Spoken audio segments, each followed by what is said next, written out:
Hello అండి. Welcome to our channel సరే story time. ఈరోజు చెప్పుకోబోయే కథ దరికి రావా చెల్లి. కథలోకి వెళ్ళబోయే ముందు తప్పకుండా లైక్ చేసి కామెంట్స్ ఇచ్చి సబ్స్క్రైబ్ చేసుకోండి ఫ్రెండ్స్. ఇక ఈరోజు కథ ఏంటో చూసేద్దాము. దరికి రావా చెల్లి 40 ఎపిసోడ్. ఆర్య కూడా అపర్ణ ఏమీ అనకపోయేసరికి అపర్ణను వదలకుండా అలానే ఉన్నాడు. ఇన్ని రోజులు ఆర్య తనని దూరం పెడుతూ సోఫాలో పడుకోవటం వల్ల అపర్ణ కూడా ఆర్య సాంగత్యంలో మనసుకు హాయిగా అనిపించి అలానే ఉంది. ఆర్య కొంచెంసేపటికి అపర్ణకు దూరం జరిగి, సారీ అమ్మడు, నువ్వు బుంగమూతి పెట్టి కూర్చునేసరికి ముద్దుగా అనిపించింది అన్నాడు. ఆర్య అలా అనటం అపర్ణకి నచ్చలేదు. ఆర్య వైపు కోపంగా చూస్తూ, ఇప్పుడు నేనేమైనా అన్నానా? ఆర్య గారు, మీరెందుకు అలా అంటున్నారు? మీరేమైనా పరాయి వారా? మీరు నా భర్త అన్నది అపర్ణ. అపర్ణ అలా కోపంగా అంటుండే అమ్మడు అంటూ అపర్ణను తన ఒడిలో పడుకోబెట్టుకుని జుట్టు సరిచేస్తూ, నేను నీ భర్తనే, కానీ నీకు ఇష్టం లేని పని చేసి నిన్ను ఇబ్బంది పెట్టాను అనుకొని సారీ చెప్పానంతే. ఆర్య చేతులను తన చెంపల మీద పెట్టుకుని, ఇన్ని రోజులు మీరు నాకు దూరంగా పడుకున్నారు. అప్పుడు నాకు ఎలా అనిపించిందో తెలుసారే గారు, నేను మిమ్మల్ని అలా కొట్టి తప్పు చేశానని అనిపించింది. మీరన్నట్లు మా డాడీని నెమ్మదిగా మార్చుకోవచ్చు కదా, దానికి మిమ్మల్ని దూరం పెట్టడం దేనికి అని అనుకున్నాను. నేను అనుకున్న విషయం మీతో మాట్లాడదామంటే మీరు అసలు నాతో మాట్లాడటం మానేశారు. ఉదయాన్నే వెళ్ళటం, ఎప్పుడు అర్ధరాత్రి రావటం చేసేవాళ్ళు. నాకు మాట్లాడటానికి ఛాన్స్ కూడా ఇచ్చేవారు కాదు. అలా చేసి చివరికి ఇక్కడికి వచ్చేలా చేశారు. అపర్ణ చెప్పేదంతా వింటూ, అమ్మడు, నువ్వు నా గురించి ఎలా ఆలోచించావు? నేను నీ గురించి అలానే ఆలోచించాను. నేను నీ దగ్గరగా ఉంటే నా మనసు అస్సలు ఊరుకోదు. ఏదో వచ్చేసి నేను ఇబ్బంది పెట్టడం దేనికని నీకు దూరంగా ఉన్నానంతే. నీ ఆలోచనలు ఎక్కువగా రాకుండా ఉండటానికి పని కల్పించుకొని మరీ చేసేవాడిని. ఇప్పుడు కూడా చూడు, నీకు ఇంత దగ్గరగా ఉంటే ఏదో చేయాలనిపిస్తుంది. అపర్ణ లేచి ఆర్యకి ఎదురుగా కూర్చొని, ఏమి చేయాలనిపిస్తుంది ఆర్య గారు అని అడిగింది. ఆర్య అపర్ణకు దూరం జరిగి బెడ్ మీద ఒక పక్కగా పడుకొని, అమ్మడు, నువ్వు అలా అడిగితే నేనేమి చెప్పను. మనసులో ఏవేవో చేయాలనే ఆశ. ఇందాక మీ డాడీ మాట్లాడిన తీరు చూస్తే మన ఇద్దరం ఇప్పట్లో ఒకటయ్యే పరిస్థితి లేదనిపిస్తుంది. అందుకే కొంచెం నా నుంచి దూరంగా ఉండి అప్పుడే నేను నన్ను కంట్రోల్ చేసుకోగలను.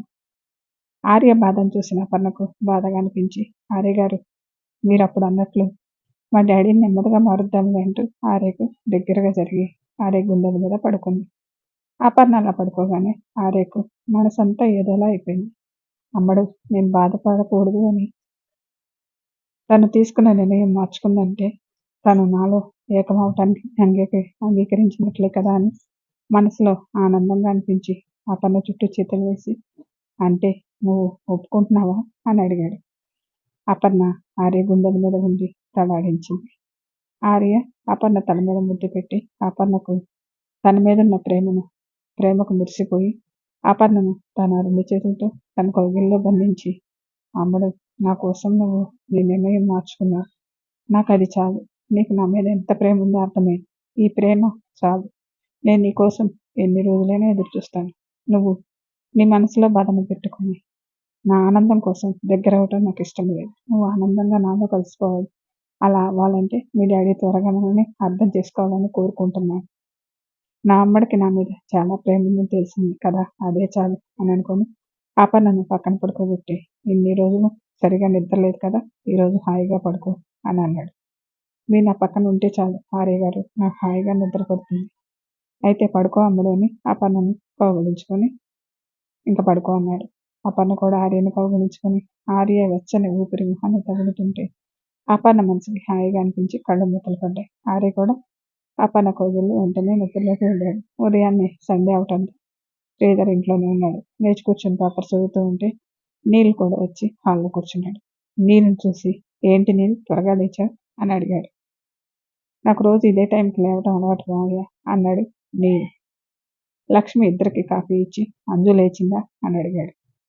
ఇంకా లేదత్తయ్య, రాత్రి చదువుకుంటూ లేటుగా నిద్రపోయింది అని చెప్పాడు నీళ్ళు.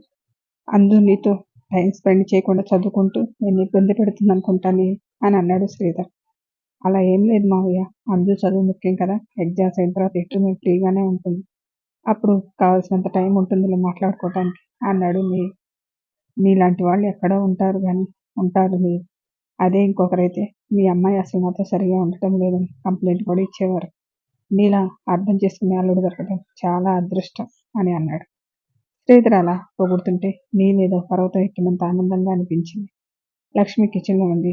అంతా వింటూనే ఉంది. కాఫీ తాగడం అయిన తర్వాత శ్రీధర్ మార్కెట్కి వెళ్తుంటే నేను వస్తానంటూ వెళ్ళాడు. లక్ష్మి తన పని తను చేసుకుంటూ ఉంది. ఈలోపు అంజు లేచి కాఫీ తాగి చదువుకోవడం మొదలుపెట్టింది. లక్ష్మి టిఫిన్ రెడీ చేసి టేబుల్ మీద సర్ది అప్పు వాళ్ళు లేస్తారేమో చూస్తూ ఉంది. ఆర్య వాళ్ళు మాట్లాడుకొని పడుకునేసరికి తెల్లవారుజామైనట్లుంది. ఇద్దరికి మెలకువ రాలేదు. బయటికి వెళ్ళిన శ్రీధర్ వాళ్ళు వచ్చారు. లక్ష్మి తీసుకొచ్చిన సామాన్ లోపల పెట్టి వచ్చి కాళ్ళు కడుక్కొని రండి టిఫిన్ తిందురు అన్నది. నీళ్ళు కావాలని ఆర్య గారు వాళ్ళు కూడా రానివ్వండి తిందామన్నాడు. వాళ్ళు ఇంకా లేవలేదులే బాబు, మీరు ముందు తినండి అని శ్రీధర్ ఒక ప్లేట్లో పెట్టింది. శ్రీధర్ టైం 10:30 అవ్వటం చూసి ఏం మాట్లాడకుండా తింటూ కూర్చున్నారు. నీళ్ళకి శ్రీధర్ ఏమీ అనకపోవటం చూసి నేనేంటి ఏమి అనడు అని అనుకున్నాడు. లక్ష్మి వెళ్ళి అంజుని పిలిచి టిఫిన్ పెట్టి అంజు నువ్వు తిన్న తర్వాత అప్పు వాళ్ళని లేపు అని చెప్పింది. శ్రీధర్ అయితే లక్ష్మిని చూసి వాళ్ళకి లేపితే కానీ మెలకు రాదా, కొత్తగా పెళ్ళైన వీళ్ళే లేచి తిరుగుతుంటే వాళ్ళకి ఇంకా తెల్లారలేదా అని కోపంగా అని రూమ్లోకి వెళ్ళాడు. నీల్ మనసు అప్పుడు కొంచెం శాంతిపడింది. ఆయన ఎంత చెప్పినా మారరు. ఆయన వాళ్ళు లేచి ఏం చేయాలంట అని అనుకుంటూ కిచెన్లోకి వెళ్ళింది లక్ష్మి. అంజు తినేసి డాడీ ఇంకా అప్పు మీద కోపం పోలేదనుకుంటా అమ్మా అన్నది. మీ డాడీకి మీ బావ మంచితనం ఇప్పుడు కనిపించదులే, మీ బావ అంటే ఏంటో అర్థమైతే అప్పుడు కోపం పోతుంది అన్నది లక్ష్మి. సరే అమ్మా, నేను వెళ్ళి అప్పు వాళ్ళని లేపుతానని వెళ్ళింది. నీరు కూర్చొని ఈ ఇంట్లో మావయ్య గారికి తప్ప వీళ్ళిద్దరికీ ఆర్య అంటే మంచి అభిప్రాయం ఉంది.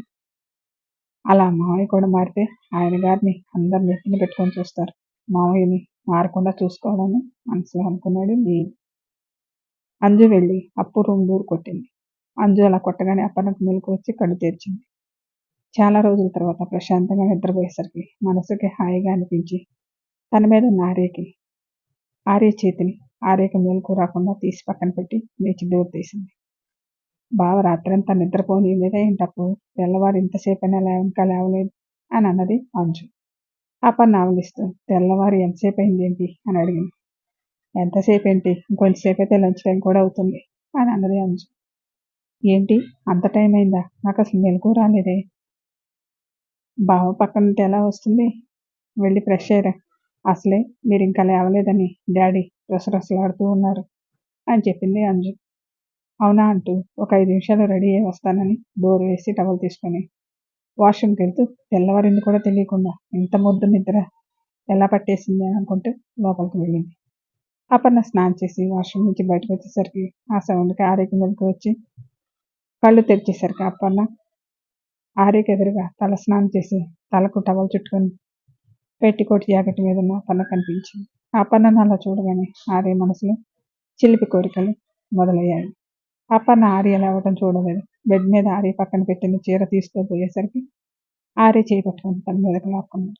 హఠాత్తుగా జరిగిన సంఘటనకు అపర్ణ భయపడి ఆర్య వైపు కోపంగా చూసింది. అమ్మడు, అలా చూడకు, ఈ కోపంలో నువ్వు ఇంకా అందంగా కనిపిస్తున్నావు అని అన్నాడు. ఎంత భయపడ్డానో తెలుసా అన్నది అపర్ణ. నీ చేయి పట్టుకొని నేను కాక ఎవరు అమ్మడు అని నవ్వాడు ఆర్య. నవ్వింది చాలే, లేవండి అని ఆర్య మీద నుంచి లేస్తుంటే అపర్ణ చుట్టూ చేతులు బిగించి లేవనివ్వకుండా ఇప్పుడు లేచి ఏం చేయాలంట అన్నాడు. ఆర్య గారు గుడ్ మార్నింగ్ అయిపోయి గుడ్ ఆఫ్టర్నూన్ కూడా వచ్చింది, లేచి ఏం చేయాలని అడుగుతారేంటి అన్నది. గుడ్ ఆఫ్టర్నూన్ అయ్యి గుడ్ ఈవినింగ్ కూడా వస్తుంది, అయితే ఏం చేయాలంట అంటూ అపర్ణని దగ్గరకు లాక్కొని ముక్కుతో రఫ్ చేస్తూ అన్నాడు. ఆర్య గారు అసలు విషయం మర్చిపోయి రొమాన్స్లో పడిపోయారు. అసలు విషయమా ఏంటమ్ముడు అది అని అడిగాడు. ఈరోజు సండే కదా, డాడీ ఇంట్లో ఉంటారు, మనం డాడీ దగ్గర కూర్చొని మాట్లాడితే మన మీద నా కోపం పోతుందేమో కదా అని అన్నది అపర్ణ. ఎవరికి, మీ డాడీకా? ఆ దుర్వాస మహర్షికైనా కోపం తగ్గుతుందేమో కానీ మీ డాడీకి మన మీద ఉన్న కోపం మాత్రం పోయేలా లేదు. మీ డాడీకి ఇంత కోపం ఉంటుందని తెలిస్తే నేను మీ డాడీ పర్మిషన్ తీసుకుని నీ మెడలో తాళి కట్టేవాడిని అమ్మడు. అప్పుడు మనకు ఈ బాధ ఉండేది కాదు. పంచభక్షాలు ముందు పెట్టి తినొద్దు అన్నట్లు ఉంది నా పరిస్థితి. మిమ్మల్ని మా డాడీ ఏమీ తినొద్దని చెప్పలేదు కదా అంటూ ఆర్య ముక్కును కొరికింది. అపర్ణని హత్తుకొని ఏంటి నన్ను టెంప్ట్ చేస్తే ఏం చేస్తానని పరీక్ష పెడుతున్నావా అమ్మడు. మీకు అలా అర్థమైందా బంగారు కొండ అన్నది. ఆపన్న అలా అనగానే ఆర్య ఆపన్నను హృదయానికి ఎత్తుకొని అలానే కొంతసేపు ఉన్నాడు. ఆర్య అలా ఎందుకు తనని హత్తుకున్నాడో అర్థమై, ఆర్య గారు ఏదో ప్రేమగా అలా పిలిచాను అని అన్నది. నువ్వు అలా పిలిస్తే ఎలా ఉందో తెలుసా అమ్ముడు, నా చేతికి మీ డాడీ అనే సంఖ్యలు లేకపోతే నా ప్రేమతో నీకు ఊపిరి ఆడకుండా చేసేవాడిని. ఆర్య అలా మాట్లాడుతుంటే ఆపన్నకు కూడా మనసులో నిజమే కదా, ఈరోజు ఎలాగైనా డాడీతో మాట్లాడాలని మనసులో అనుకొని మనం ఇలా మాటలతో కాలక్షేపం చేసే బదులు రెడీ అయ్యి కిందకి వెళ్ళి డాడీ ఉన్నారేమో లేదో చూద్దాం రండి అన్నది. తప్పదా అమ్ముడు, మీ ఇష్టం ఆర్య గారు, మనం హ్యాపీగా ఉండాలనుకుంటే రండి, లేదు ఇలానే నన్ను చూస్తూ ఉంటానంటే ఇలానే మీ మీద ఉంటాను అని అన్నది. నన్ను ఎక్కడ లాక్ చేయాలో నీకు బాగా తెలుసు అమ్ముడు అంటూ అపర్ణను వదిలి ఆర్య వాష్రూమ్కి వెళ్ళాడు. ఆర్య వచ్చేసరికి అపర్ణ రెడీ అయి ఉంది. ఆర్య కూడా రెడీ అయి కిందకు వచ్చారు. వీళ్ళు కిందకు వచ్చేసరికి నీళ్ళు ఒక్కడే కూర్చొని బోరుగా అనిపించి బయటికి వెళ్ళాడు. ఆర్య అపర్ణ రావడం చూసి కొత్త ప్లేస్ కదా బాబు, నిద్ర పట్టిందా అని అడిగింది లక్ష్మి. ఆర్య నవ్వుతూ అమ్ముడు పక్కన ఉంది కదా అత్తయ్య, నిద్ర పట్టింది అని భుజాల చుట్టూ చేసి, అమ్ముడు నా పక్కన ఉంటే కట్టికి నేల మీదైనా నిద్ర పడుతుంది, అదే అమ్ముడు నా పక్కన లేకపోతే పట్టు పరుగుల మీద కూడా నాకు నిద్ర పట్టదని చెప్తుంటే వింటున్న లక్ష్మి అపర్ణ మీద ఆర్య పెంచుకున్న ప్రేమను చూసి మురిసిపోయింది.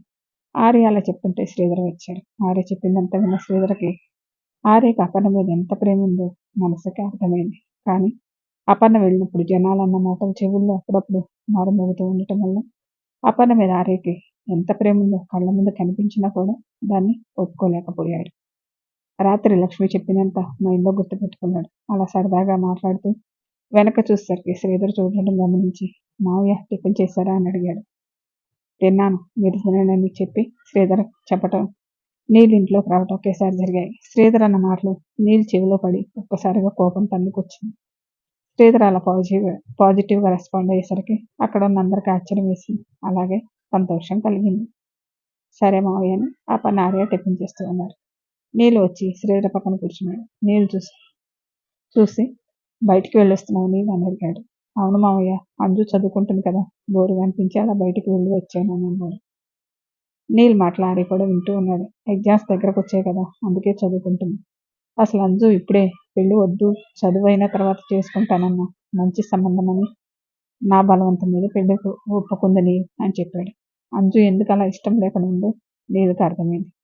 తనకు ఎగ్జామ్స్ అని నన్ను పట్టించుకోవటం లేదు. ఎగ్జామ్స్ అయిన తర్వాత నేను తనకు దూరంగా ఉంటే అనుమానం వస్తుందేమో ఎలా అని ఆలోచిస్తూ ఉంటే ఆర్య టిఫిన్ తినేసి నీళ్ళు ఎదురుగా వచ్చి కూర్చొని నీళ్ళని పిలిచాడు.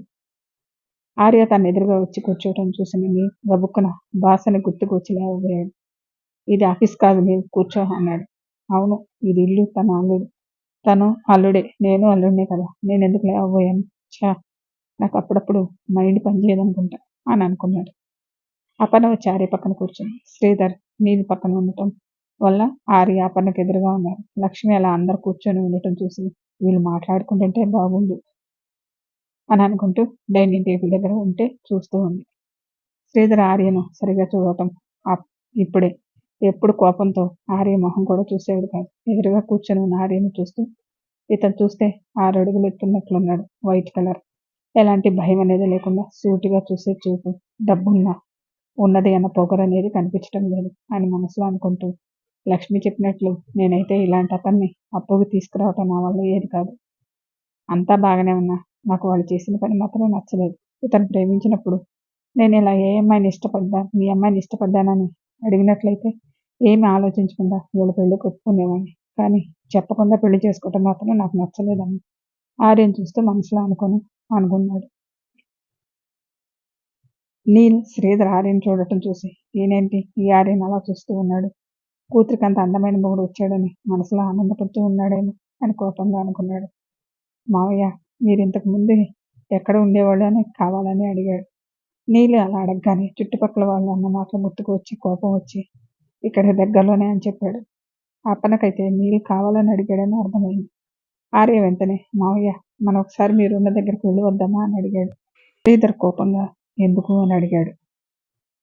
అమ్మడు తిరిగిన ప్లేస్ కదా, ఒకసారి చూసేద్దామని అని అన్నాడు.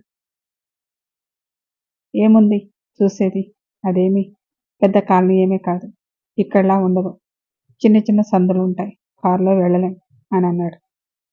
పర్వాలేదు మావయ్య, కారు రోడ్డు మీద పెట్టి నడుచుకుంటూ వెళ్దాం అన్నాడు. అంజు వచ్చి, అవును, మనం వచ్చిన తర్వాత వెళ్ళలేదు కదా, వెళ్ళొద్దని డాడీ అన్నది. శ్రీధర్ లక్ష్మి వైపు చూశాడు. లక్ష్మి కూడా వెళ్ళి అందరినీ పలకరించి రావాలని అనిపించి, చాలా రోజులైంది కదా, వెళ్ళొకసారి అందరినీ పలకరించొద్దాం అన్నది. అందరూ వెళ్దామనేసరికి తనొక్కడు వద్దు అనటం దేనికని, సరే సాయంత్రం వెళ్దామన్నాడు. అపర్ణకైతే ఆర్య ఎందుకు వెళ్దామని అడిగాడో అర్థం కాలేదు. రూమ్లోకి వెళ్ళి తర్వాత అడుగుదామని సైలెంట్గా ఉంది. నీల్కైతే ఆర్య ఆలోచన ఏంటో అర్థం కాక జుట్టు పీక్కునేలా ఉన్నాడు. నేనేదో ఆర్యని ఇబ్బంది పెడదామని అడిగితే నేను అడిగింది నాకు రివర్స్ అయ్యేలా ఉంది. అసలు అక్కడికి వెళ్ళి ఏం చేద్దామని ఆలోచిస్తూ ఉన్నాడు. అంజు అయితే ఆనందంగా అప్పు మన పాత ఫ్రెండ్స్ కలవబోతున్నామంటూ ఆనందంగా అన్నది. అంజు ఆనందంగా ఉండటం చూసి నీల్, ఇది ఒక తింగర్ మొహంది, మొగుడు టెన్షన్ పడుతుంటే ఇది మాత్రం ఆనందంగా ఉంది. నేను అనవసరంగా ఈ విషయం ఎత్తానేమో, ఏం జరుగుతుందో సాయంత్రం తెలుస్తుంది కదా, అంతవరకు టెన్షన్ పడుతూ కూర్చొని బదులు వెళ్ళి రిలాక్స్ అయితే బాగుంటుందేమో అని అనిపించింది. మావయ్య, నేను ఇంటికి వెళ్ళి ఈవినింగ్ వస్తాను అన్నాడు. నీల్ భోజనం చేసి వెళ్ళొచ్చు కదా అన్నారు. అక్కడ అమ్మ ఒక్కతే కదా, వెళ్తాలే అన్నాడు. నేను ఒక్కదాన్నే ఎక్కడున్నాను, ఇక్కడికి వచ్చాను కానీ సుజాత లోపలికి వచ్చింది. సుజాతను అక్కడ చూసి, అమ్మా నువ్వేంటి ఇక్కడ అని అడిగాడు. మీరొక్కరే అక్కడ ఎందుకు ఆంటీ, ఇక్కడికి రండి అని ఆర్య రమ్మని ఫోన్ చేశాడు నీల్ అని చెప్పింది సుజాత. అపర్ణ ఆర్య వైపు చూసి, నాకు తెలియకుండా మీరు ఎప్పుడు ఫోన్ చేశారు అని అడిగింది. నిన్న చేశాను అమ్ముడు, ఈరోజు ఆంటీ వస్తానని చెప్పారు. అపర్ణ ఆర్య వైపు ప్రేమగా చూస్తుంటే, అమ్మడు అలా చూడకు, అలా చూస్తే నాకు ముద్దు పెట్టాలనిపిస్తుంది అన్నాడు. ఆర్య ఎక్కడ ముద్దు పెడతాడు అని టక్కున తల తిప్పుకుంది అపర్ణ. వదిన, నేనే ఫోన్ చేసి రమ్మని చెప్దామనుకున్నా అన్నది లక్ష్మి. ఎవరు పిలిస్తే ఏంటి, నిన్న ఆర్య ఫోన్ చేసి రమ్మంటే రేపు వస్తాలే అన్నాను. శ్రీధర్కి ఆర్య మీదన్న కోపం మెల్లగా తగ్గుముఖం పడుతూ ఉంది. మా నీల్కి బాస్ కదా, అసలు ఆర్య మాట్లాడతాడో లేదో అనుకున్నాను, కానీ నిన్న ఫోన్ చేసి మనం మొదట చూసినప్పుడు ఎలా మాట్లాడుతున్నాడో అలానే మాట్లాడాడు వదిన. ఈ రోజుల్లో కొంచెం డబ్బు వస్తే అది చూసుకొని మిడిసిపడుతూ ఉంటారు. అలాంటిది ఆర్య అంత పెద్ద కోటీశ్వరుడు బిడ్డైనా అసలు డబ్బు ఉందని పొగరే ఉండదు అని ఆర్యను మెచ్చుకుంటుంటే నీల్ మనసు మాత్రం కోపంతో రగిలిపోతూ ఉంది. ఆంటీ, నన్ను పొగిడింది చాలు కానీ ఇలా కూర్చోండి అన్నాడు. అలా సరదాగా మాట్లాడుతూ లక్ష్మి కిచెన్లో వంట చేస్తుంటే సుజాత కూడా వెళ్ళి లక్ష్మికి హెల్ప్ చేస్తూ ఉంది. అపర్ణ ఆర్యకు రూమ్కి వెళ్దాం అని సాగి చేసింది. ఆర్య సరే అని పైకి లేచి వెళ్ళాడు. ఆర్య వెళ్ళిన కొంచెంసేపటికి అపర్ణ కూడా వెళ్ళింది. నీల్ చూస్తూ ఉన్నాడు. ఆర్య అపర్ణ రూమ్లోకి రాగానే డోర్ లాక్ చేసి అపర్ణని వెనక నుంచి కౌగిలించుకొని, ఏంటమ్ముడు రూమ్కి వెళ్దామని అన్నా, అంత మూడు వచ్చిందా అంటూ నెక్ మీద బైట్ చేశాడు. నొప్పికి అబ్బా అని రుద్దుకుంటూ, 3 లేదు 4 లేదులే కానీ మీరు పాత ఇంటి దగ్గరికి ఎందుకు వెళ్దామన్నారు అని అడిగింది. అపర్ణను వదిలి ఇది అడగటానికి రూమ్కి వెళ్దామని సాగి చేసింది. అవును, ఇది అడగటానికే, మీరు ఏమనుకున్నారు అని ఓరకంటగా చూసింది.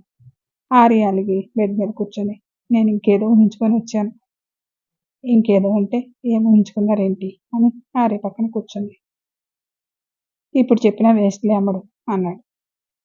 మీరు ఊహించుకుంది కావాలంటే మనం అక్కడికి ఎందుకు వెళ్తున్నామో చెప్పాలి అని అన్నది. ఆర్య ఆనందంగా, అయితే ఫస్ట్ నేను ఊహించుకుంది, తర్వాత నువ్వు అడిగింది చెప్తాను. అదేమి కుదరదు అన్నది అపర్ణ. ఎందుకు కుదరదంటూ అపర్ణను బెడ్ మీదకి వెనక్కి నెట్టాడు. ఆర్య గారు, మీరు చేసేది ఏమీ బాగలేదు అని అంటూ ఉన్నది. మధ్యలో మాట ఆగిపోయింది. మన ఆర్య బాబు మాట్లాడకుండా ఆపేశాడనమాట. స్టోరీ కంటిన్యూ మళ్ళీ నెక్స్ట్ ఎపిసోడ్లో కలుసుకుందాం. Thank you.